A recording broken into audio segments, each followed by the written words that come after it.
반갑습니다. 우리 함께 잠깐 기도하고 같이 말씀 나누도록 하겠습니다. 살아계신 주님, 오늘도 이렇게 우리 가운데 말씀으로 가르치시고 함께 하시고 또 인도하시니 감사합니다. 연약하고 또 부족하지만 늘 하나님의 말씀 가운데 다시 세워지고 또 그렇게 세워지는 경험들을 통해 더욱더 하나님의 자녀다운 자녀 되어가는 우리 모두 될 수 있도록 인도하여 주시옵소서. 감사드리며 예수님 이름으로 기도합니다. 아멘. 반갑습니다. 우리 인사 이렇게 한번 하고 시작할까요? 제가 너무 오랜만에 긴장되네요. 왜 그런지 모르겠는데 샬롬 이렇게 할까요? 샬롬으로 인사하겠습니다. 샬롬, 반갑습니다. 네, 평안하신가요? 코로나 때문에 학교들이 이제 온라인으로 수업도 하고 뭐 교회들도 마찬가지지만 학교도 온라인으로 하기도 하고 격주로 왔다 갔다 하기도 합니다. 제가 다니는 학교는 아무래도 교회랑 아주 밀접하게 관련이 있다 보니까 이번 1년 한 해 자체를 통으로 온라인으로 수업하기로 했습니다. 다른 대학교들은 학교 가거든요, 지금. 근데 제가 다니는 학교는 아무래도 학교 내에서 발생하면 교회까지 이렇게 퍼진다 이런 인식이 있어서 그런지는 모르겠지만 어찌되었건 통으로 온라인으로 지금 수업을 하고 있습니다. 그런데 온라인 수업이라고 하는 게 다들 다른 학생들 친구들은 어떨지 모르겠지만 대화를 해보면 그 편하긴 편하다 뭐 이런 이야기를 많이 하거든요. 근데 그 편하다는 말 안에 자기가 이제 딴짓할 수 있다 이런 게 다 담겨 있죠. 자, 이제 하고 싶을 때 듣고 싶을 때 들을 수 있다 이런 마음이 다 담겨 있는 겁니다. 저같이 덜 경건한 사람들에게 온라인 수업, 근데 저희는 채플도 온라인으로 드리거든요. 예배도 원래 정기적으로 이렇게 매주 드리는 게 있는데 그것도 이제 온라인으로 교수님들, 목사님들이 영상 찍어서 그 설교 내용을 이렇게 올려주시면 그거 가지고 보고서 쓰고 이렇게 진행을 하는데, 온라인 채플 드리고 할 때 평소에는 신경 쓰이지도 않던 막 키보드에 낀 먼지 같은 거 괜히 막 눈에 더 선명하게 보이고 모니터 괜히 한번 닦고 이렇게 합니다. 괜히 안 보던 뉴스가 막 궁금해지고 틀어놓고 이제 딴짓한다는 거죠. 근데 지난 금요일 날은 조금 달랐습니다. 이전과 사실 다를 것 없는 그 온라인 채플을 드리는데 그때 김희석 교수님이라고, 김희석 목사님이라고 하시는 분이 설교를 하셨는데 그때 설교를 딴짓하면서 듣고 있었는데 순간 집중이 확 되더라고요. 그러면서 속이 쭉 다 듣고 나서 속이 참 쓰렸습니다.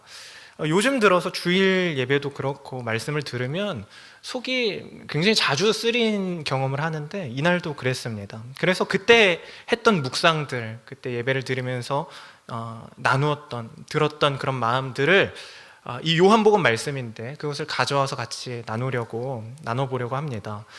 요한복음 12장 우리가 읽었지만 마리아가 향유를 드린 이야기는 이미 우리가 너무 익숙하게 잘 알고 있는 내용입니다. 혼자 큐티를 하신다면, 이 내용을 가지고 혼자 큐티를 하신다면 어떤 묵상을 하시겠습니까? 그냥 어렵지 않게 결론이 이렇게 탁 나오지는 않으십니까? 보통 저도 이 본문을 가지고 묵상하거나 할 때면 그동안에 왜 나는 마리아처럼 이렇게 다 드리지 못했을까? 마리아는 이렇게 다 드리는데 나도 예수님한테 더 헌신해야겠다, 더 드려야겠다, 이런 식으로 이제 다짐하고 결단해보기도 하고 그랬었습니다. 근데 오늘은 물론 같은 맥락이긴 하지만 사건 자체가 아니라 그 향유를 드리는 마리아의 마음에 조금 더 집중을 해보려고 합니다. 어떤 사람의 행동 아니면 어떤 사람의 반응, 태도에는 그 사람의 의도가 담겨 있습니다. 그리고 그 의도라고 하는 건 그 사람이 가지고 있는 어떤 개념, 사상, 생각에서 그것에 의해서 결정이 되죠. 만약에 어린아이가 마트에 가서 이제 엄마가 안 된다고 그렇게 이야기를 하는데도 불구하고 땅에 들어 누워가지고 배째라는 식으로 나온다면, 그렇게 하면 그동안에 엄마가 장난감을 사줬기 때문에 오늘도 똑같을 것이다 라는 식의 사고방식이 그 아이에게 있기 때문에 그렇게 반응을 하는 것일 겁니다. 그러면 마리아가 향유를 예수님한테 드렸다면 그 안에 의도는 무엇이었을까요? 아니면 유다가 오늘 본문에 나오는 것처럼 아깝게 왜 그렇게 하느냐 라는 식으로 반응했다면 그 마음은 그 마음속엔 어떤 것이 자리 잡고 있었기 때문에 이렇게 반응을 하게 되었을까요? 본문을 통해서 한번 같이 확인해 보겠습니다. 먼저 1절부터 3절까지 일어났던 이 3절까지는 일어났던 사건에 대한 서술입니다. 6월절 엿새 전에 예수님은 베다니에 다시 오셨습니다. 베다니라는 곳은 죽었던 나사로, 그러니까 마리아의 오라버니였던 나사로가 다시 예수님이 다시 살려주셔서 살아났던 그곳이 바로 베다니죠. 그 엄청난 광경을 목격했던 사람들이 예수님을 위해서 잔치를 열었다. 그게 이제 1절, 2절 내용입니다. 우리 한번 같이 볼까요? 6월절 엿새 전에 예수께서 베다니에 이르시니 이곳은 예수께서 죽은 자 가운데서 살리신 나사로가 있는 곳이라 거기서 예수를 위하여 잔치할새 마르다는 일을 하고 나사로는 예수와 함께 앉은 자 중에 있더라. 분위기가 굉장히 좋았을 겁니다. 그러니까 엄청난 기적의 당사자들과 같이 있는 사람들, 그 중에 하나가 우리라고 생각해보면 와 진짜 엄청나지 않았겠어요? 잔치를 베푸는 거, 예수님을 위해서 잔치를 베푸는데 너무 좋았을 겁니다. 와, 죽은 자를 일으키는 자와 내가 함께 있구나. 그리고 죽었다가 살아난 당사자와도 내가 함께 있구나. 그 모든 순간순간들이 참 소중하고 행복했을 것 같아요. 근데 그때 갑자기 뜬금없는 타이밍처럼 보이는데 우리가 읽을 때는 마리아가 300데나리온 가치의 향유를 붓습니다. 우리가 잘 알죠. 여기에는 이제 온스라는 나드 한근이라는 이 단위가 나오는데 다른 복음서로 보면 300데나리온 값어치다 이렇게 표현이 되어 있죠. 이 300데나리온 가치의 향유를 붓습니다.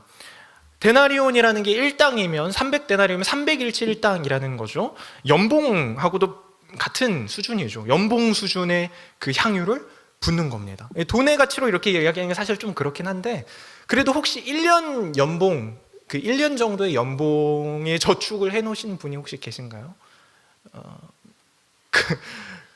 그걸 한 번에 이렇게 표현이 제가 다른 게 생각나지 않아서 그런데 때려 붓는 그런 장면을 옆에서 본다면 어떤 생각이 드시겠습니까? 사람들은 그 잔치 속에 있던 사람들이 이 마리아의 갑작스러운 행동을 보고 놀랐을 겁니다. 고대 사회에서 특히 여성의 지위를 생각해 보았을 때 이 300데나리온의 가치라고 할 때 이 여성이었던 마리아가 이걸 드릴 때 그 가치는 사실 더 했을 겁니다. 어쩌면 자기 자신의 전부였을 겁니다. 여기까지 우리가 많이 나누었고 그래서 이 헌신, 이 드림이 진짜 놀랍다 이렇게 적용도 많이 했었죠.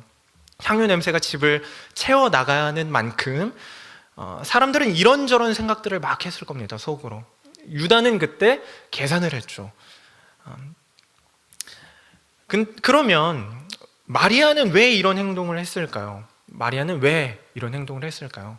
죽었던 오라버니 나사로를 다시 살려주신 것에 대한 감사의 표시였을까요? 이렇게도 생각해 볼 수 있겠죠.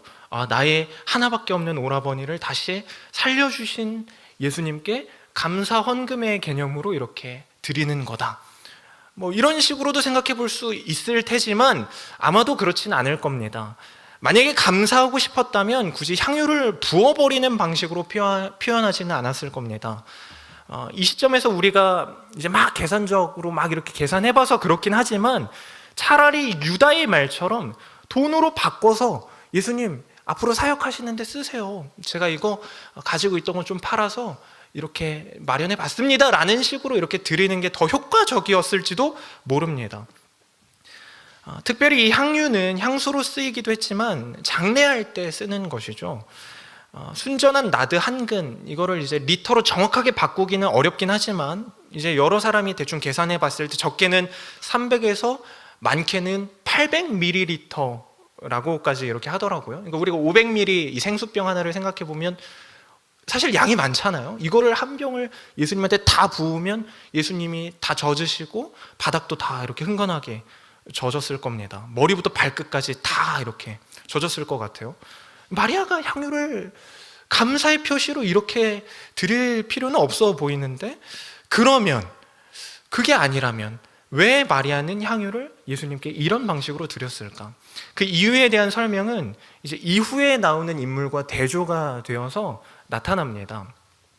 4절부터 6절까지 우리가 한번 같이 볼까요? 또 이제 유다에 대한 내용인데 제자 중에 하나로서 예수를 잡아줄 가룟 유다가 말하되 이 향유를 어찌하여 300데나리온에 팔아 가난한 자들에게 주지 아니하였느냐 하니, 이렇게 말하면 가난한 자들을 생각함이 아니요 그는 도둑이라 돈꾀를 맞고 거기 넣는 것을 훔쳐감이러라. 요한복음에 유다가 말한 것처럼 이렇게 나오지만, 사실 마태복음에는 이제 유다만 말한 게 아니라 제자들도 같이 비난을 하거든요. 분개하면, 그것도 그냥 가만히 이야기하는 게 분개하면서 막 이야기를 했다 이렇게 나타나고, 또 마가복음에도 어떤 사람들이라고 하면서 이렇게 복수로 나타납니다. 그 복수의 사람들의 마음과 우리 마음을 한번 이렇게 비교해 보시기 바랍니다.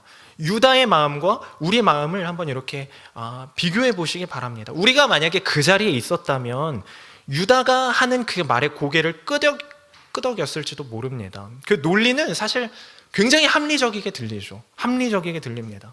그곳에 제가 있었다면, 물론 이제 목사님한테 혼날 것 같으니까 한번 여쭤보고 그렇게 했겠지만, 속으로는 괜찮아 보이는데? 그 생각이 더 좋아 보이는데? 라면서 고개를 끄덕이는, 그 마리아를 나물었던 사람들과 다를 바 없는 그런 생각을 했을지도 모르겠다라는 생각이 듭니다.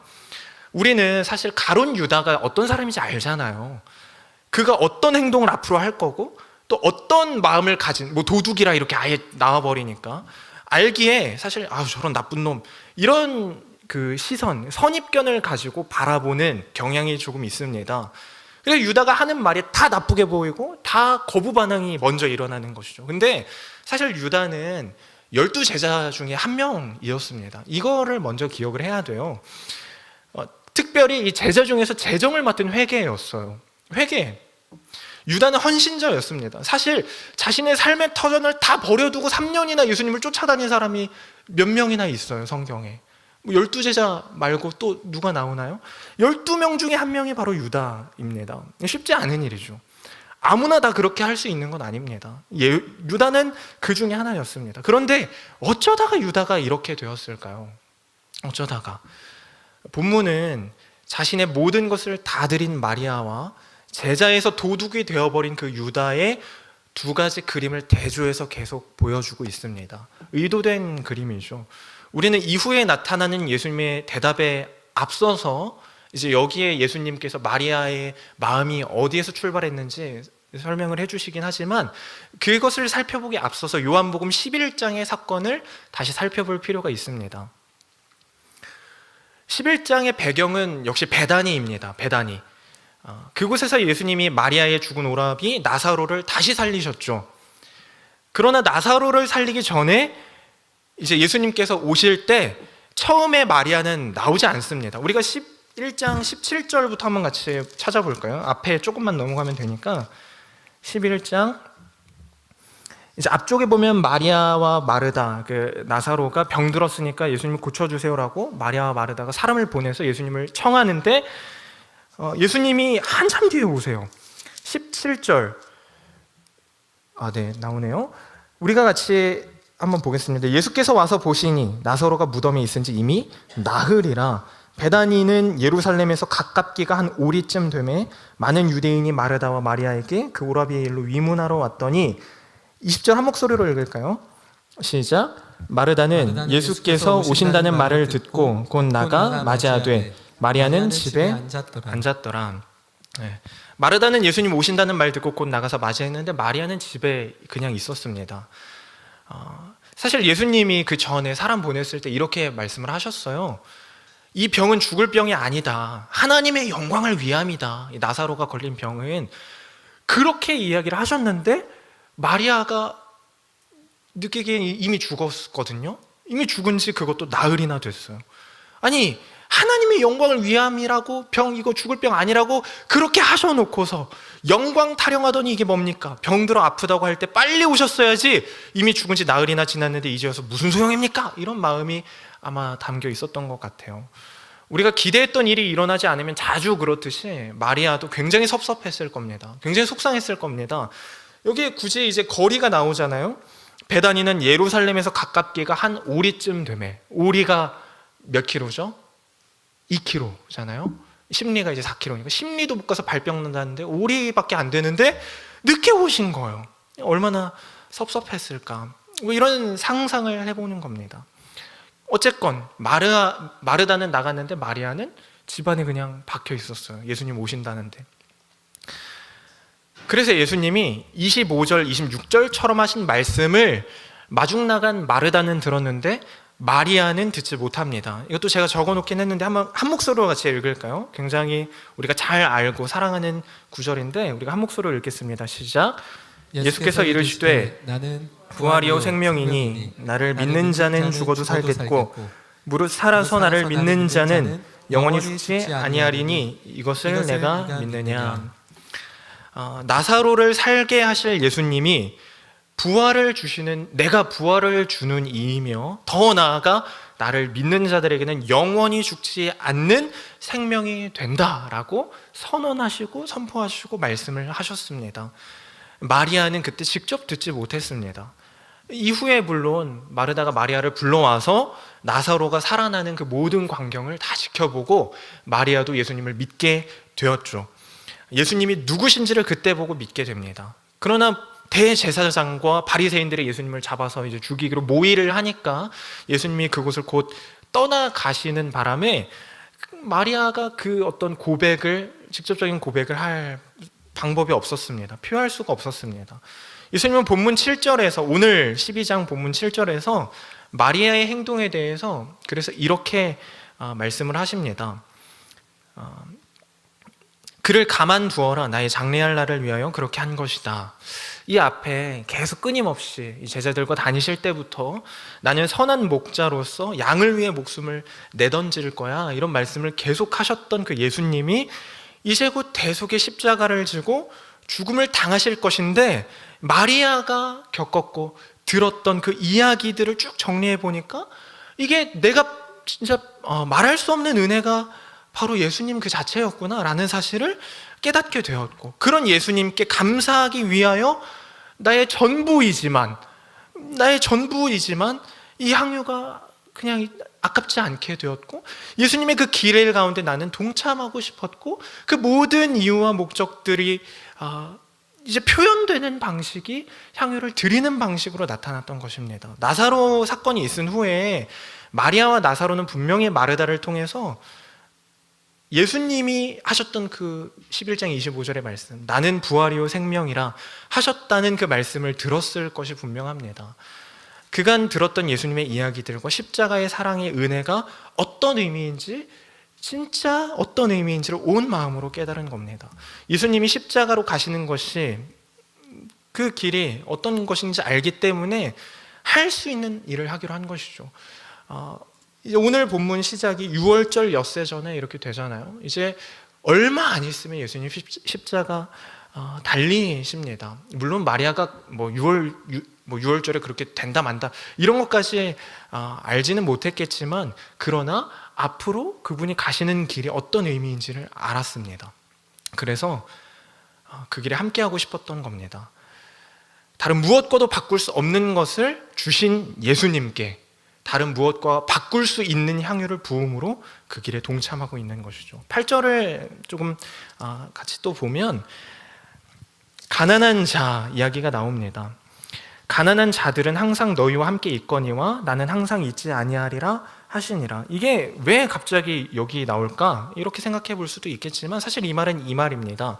가난한 자를 조금 덜 귀하게, 그러니까 조금 약간 낮춰서 부르는 그런 표현이라기보다는 이 주제 자체를 가볍게 다루시는 것이 아니라 가장 우선적인 헌신의 대상이 어떤 것인지에 대해서 말씀하고 있는 겁니다. 유다가 말하는 그 개념을 가지고 말씀하고 있다는 사실 우리가 기억해야 하는데, 유다가 말하는 가난한 자를 구제하는 식의 방식, 그가 말하는 기회, 합리적인 어떤 방식이라고 할 수 있는 것들, 아니면 해볼 수 있는 기회, 뭐 부딪혀볼 수 있는 기회, 뭐 다른 것들로 바꿀 수도 있겠죠. 어찌되었건 그런 기회, 도전해볼 수 있는 기회, 이런 것들은 또 있겠지만, 그러나 오늘 나와 함께 있는가 아닌가의 문제는 완전히 다르다, 이 이야기입니다. 하나님을 선택하는 건 완전히 다른 문제다, 이런 이야기죠. 하나님 놓치면 가난한 자를 100명을 구제하고 1000명을 구제해도 다 놓치는 거다, 라고 이야기할 수 있을 겁니다.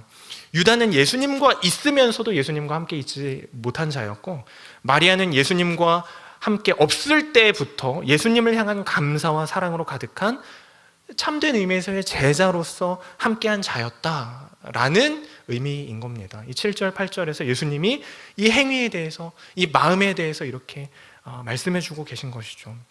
그러면 이 말씀, 이 마리아와 유다, 이 대조되는 그림이 우리에게 주는 메시지는 무엇일까요? 마리아와 유다의 다른 점은 무엇입니까? 우리 계속 앞에서 나누었지만 유다는 도둑이었고 마리아는 전부를 드렸다는 것이 전부일까요? 물론 그것은 표면적으로 보면 맞는 말입니다. 그러나 서두에 오늘 말씀은 사건 자체가 아니라 마리아의 마음, 그것에 조금 더 집중해보자 라고 했던 것처럼 이 둘의 결정적인 차이는 사실 삶에 대한 정의에 있었습니다. 자기의 삶에 대한 정의, 내 삶은 어떻게 흘러가고 있고 어떤 목적을 가지고 살아가고 있고 이런 것들에 대한 정의가 달랐다는 겁니다. 보통 이 말씀 결론, 저도 묵상할 때마다 그렇게 했다고 말씀드렸지만 당신은 왜 그렇게 못 바치십니까? 마리아처럼 더 드려야 합니다. 하나님은 우리 전부이신데 전부와 바꿔도 아깝지 않습니다. 그러니까 더 내어놓아야 하고 여러분 가진 것이 시간이건 재물이건 하나님께 좀 더 드려야 합니다. 마리아처럼 더 헌신해야 합니다. 라는 방향으로 흘러갈지도 모릅니다. 저는 그렇게 됐었거든요. 근데 이런 결론을 내고 나면 사실 조금 있다 보면 마음이 이제 불편해지죠.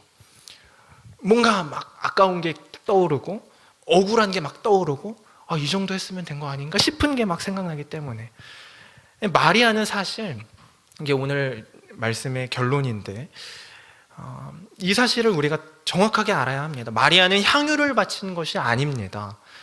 전 재산을 사실 어떻게 드립니까? 이거 다 놓고 나면 우리 죽는데 이거 마리아가 계산 못해서 그냥 한순간에 감정적으로 그냥 이렇게 했을까요? 그렇지 않습니다. 전 재산 못 드립니다, 우리는. 근데 드린다고 생각하면 드릴 수 없습니다. 이게 중요한 것입니다. 그녀는 드리고 바친 것이 아니라 사실 받은 것입니다. 기대에 못 미친 상황을 보면서 낙심하던 그때에는 차마 상상하지도 못했던 놀라운 은혜를 받은 것입니다. 하나밖에 없는 독생자를 보내신 하나님의 사랑을 보았고 내가 달렸어야 할 그 십자가로 향하고 계시는 그분을 보면서 말할 수 없는 은혜를 받은 겁니다. 부활이 있을 거야. 너의 오라비를 통해서 보아. 생명, 영원한 생명이 있을 거야. 그게 바로 나를 믿는 자들에게 있을 거야. 너는 누구냐? 이런 질문 앞에 자기를 세워봤는데 자기는 아무리 생각해봐도 명백하게 당사자거든요. 그 말할 수 없는 은혜를 받은 것이죠. 9절에서 11절 유대인의 큰 무리가 예수께서 여기 계신 줄을 알고 왔습니다. 이는 예수님만 보러 온 게 아니라 죽은 자 가운데서 살아났다라고 하는 그 나사로까지 보려고 온 것이죠. 10절에 보면 대제사장들이 나사로까지 죽이려고 이렇게 해요.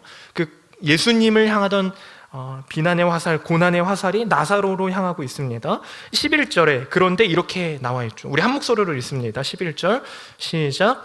나사로 때문에 많은 유대인이 가서 예수를 믿음이러라.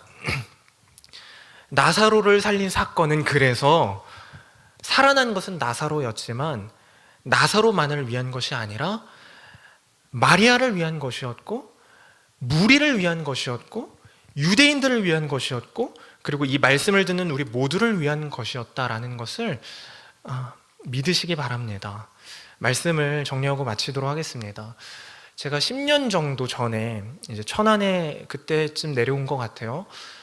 그리고 2012년도부터 입장제일교회에서 사역을 했습니다. 유치부로 처음에 이렇게 사역을 했는데 군대에 갔다 온 기간을 다 포함하면 한 8년 정도 했던 것 같아요. 군대를 포함하면 처음에는 서울에서 천안으로, 안양에서 천안으로 이렇게 왕복 한 3시간, 길게는 4시간을 매주 2-3번씩 이렇게 오는 게 하나도 힘들지 않았습니다. 진심으로 너무 좋고 기다려지고 행복했습니다. 그런데 시간이 지나고 나니까 저도 모르게 가끔씩 억울한 생각이 들더라고요.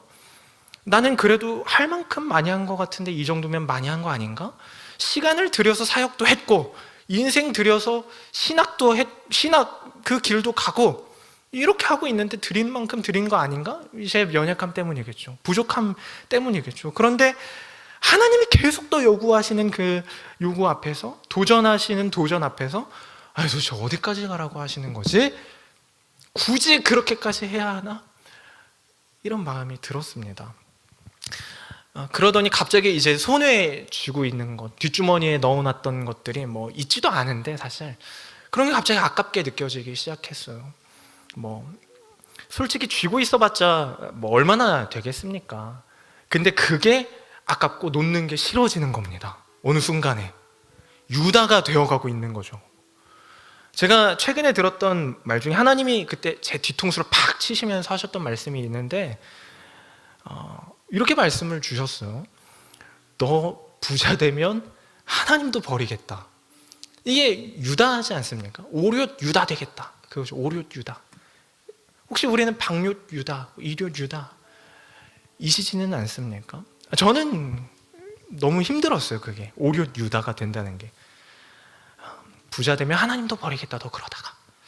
그래서 여러 가지 말씀을 들을 때마다 마음이 쓰렸던 것 같아요. 최근에는 이렇게 다시 고백하게 됩니다. 이 말씀을 통해서 나는 받은 사람이구나. 뭔가를 하고 있던 그때에도, 뭔가를 드린다고 막 혼자 생각했던 그때에도, 바친다, 헌신한다 생각했던 그때에도 나는 받고 있었던 거구나. 그래서 마리아가 다시 보이는 겁니다. 마리아는 희생자가 아닙니다. 뭐 다 갖다 바친 희생한 사람이 아니에요. 예수님 앞에. 심지어 순교자들도 마찬가지입니다. 그들은 희생자가 아닙니다. 죽어서도 살 소망을 얻었기 때문입니다. 희생하신 분은 오직 예수님 뿐입니다. 우리 모두는 그 은혜를 받은 자들일 뿐입니다. 그 개념을 바꾸지 않으면 우리는 늘 나의 무언가를 내놓아서 신앙생활 한다 생각하는 억울한 자밖에 되지 않을 겁니다. 이번 주 추수감사절인데 솔직히 뭐가 감사합니까? 추수를 한 거, 열심히 일한 건 안 돼. 4시간 쪼개서 드리는 것도 예배를 4시간 쪼개서 드리는데, 그러니까 드린다는 개념이 완전히 다 나 중심으로 바뀌어 있는 거죠.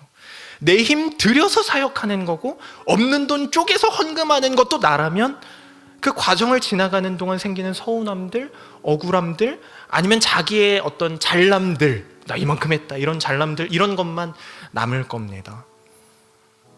그러나 오늘 말씀을 나눈 우리는 이제 다른 고백을 할 수 있습니다. 드린 줄 알았는데 사실은 받은 거구나. 예수님께서 우리를 사랑하셨습니다. 이것이 우리의 가치요? 전부입니다.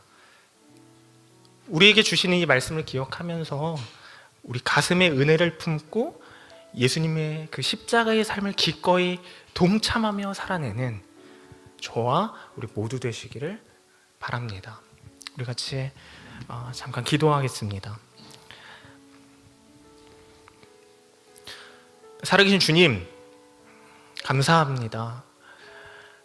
우리도 모르는 사이에 우리는 합리적인 것을 따라서 이야기하는 세상과 같은 개념을 마음에 품었고, 우리도 모르는 사이에 예수님만 따라간다 생각했을 때 그렇게 좋았던 그 3년의 시간이 이제는 도둑질하는 시간으로 바뀌어 있었고, 우리도 모르는 사이에 여러 가지 많은 것들이 은혜가 아닌 나의 것, 내 것, 내가 만든 것으로 개념이 다 이렇게 전환되어 가고 있었다는 사실을 우리가 오늘 본문을 통해서 다시 한번 보았습니다. 하나님이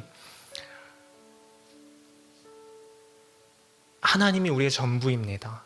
예수님이 우리를 사랑하셨고, 우리가 헌신한다 생각했고, 드린다 생각했고, 예배한다 생각했고, 나의 것을 내어놓는다 생각했던 그 모든 순간 속에서도 하나님이 말할 수 없는, 바꿀 수 없는 그 은혜로 우리를 계속해서 세우시고 만지시고 인도하고 계셨다는 사실을 다시 한번 깨닫습니다.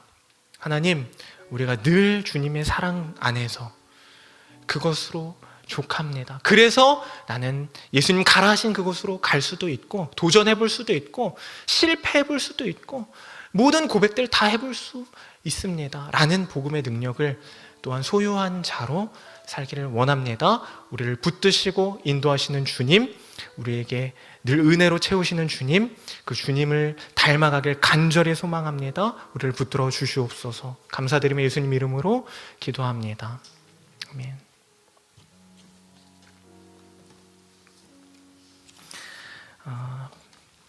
우리 함께 주기도문으로 예배를 마치도록 하겠습니다.